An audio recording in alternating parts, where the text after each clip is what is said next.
Երևանի 1750 աշակերտ ունեցող Ալեքսանդր Պուշկինի անվան համար 8 հիմնական դպրոցի ուսուցիչներն ու ծնողները վրդովված են։ Պահանջում են իր պաշտոնին վերադարձնել Նատալիա Ստեփանյանին, դպրոցի 10 տարվա տնօրենին, որին, ինչպես իրենք են շեշտում, մեկ գիշերում որոշել են աշխատանքից հեռացնել։ Մենք այսօր եկել ենք դպրոց եւ փաստի առաջ ենք կանգնել, որ մեր երեխաները այսօր չունեն տնօրեն կամ ունեն ժամանակավոր ինչ-որ փոխարինող, որի մասին անտեղյակ ենք։ Ես ծնողական խորհրդում եմ, ծնողական խորհրդի անդամներ, խնդրում եմ ձեռք բարձրացնեք։ Այսօր նաև ձեր իրավունքներն է ոտնահարվել։ Դուք պետք է փակ քվեարկությանը անպայման ներկա լինել։ Մենք ուզում ենք բաց քվեարկություն, մենք ուզում ենք, որ ձայնագրությունը քվեարկության, որտեղ որ Նատալիա Գարևնա ըստ ասեկոսների չի անցե որպես տնօրեն հրապարակեն։ Մենք ուզում ենք դա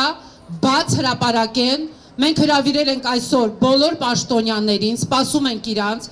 քաղաքապետարանից, նախարարությունից եւ սպասում ենք պատասխանի, թե ինչի ծնողական խորհուրդը, ծնողները տեղյակ չեն եղել։ Խնդրում ենք հրապարակել եւ խնդրում եմ բողոքարկել այս որոշումը, ինչը նաև մեր ձեռքերում է։ Նատալիա Ստեփանյանի հեռացման մասին տեղյակ չենք եղել։ Դա արվել է առանց բացատրության ու թափանցիկ ընթացակարգի, խախտելով օրենքի ու արդարության սկզբունքները։ Ընդգծում են ծնողներն ու հավելում, տնօրեն Ստեփանյանը երկար տարիներ մեծ պատասխանատվությամբ ու նվիրվածությամբ է ղեկավարել կրթօջախը։ Երբեք դժգոհություններ չի եղել, դրա համար ենք մենք զարմացած, որ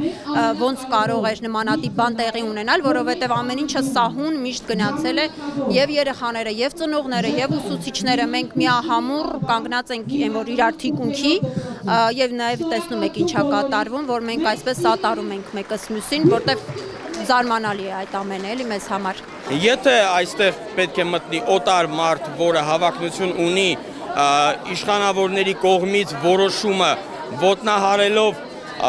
հանրության մանկավարժների, ծնողների, երեխաների ցանկությունը ոտնահարելով որևէ մեկը փորձի դպրոց մտնել, անկեղծ ասած ես դեմ կլինեմ դրան։ Բոլորիս համար ցայտնոտային իրավիճակ էր, որովհետև ուսումնական տարվա ավարտին կանգնեցնել մի ամբողջ ուսումնական process, կանգնեցնել երեխաներին,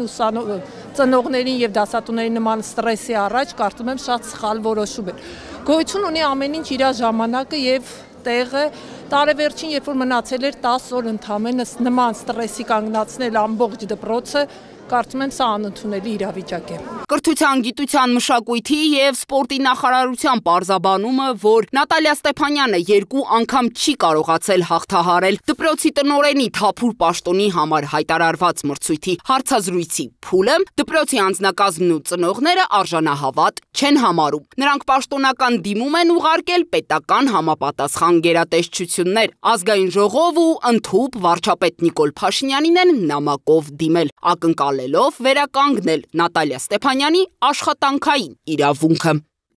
Դիանա Դավթյան, Սեյրան Հակոբյան, Free News, Ազատ լուրեր։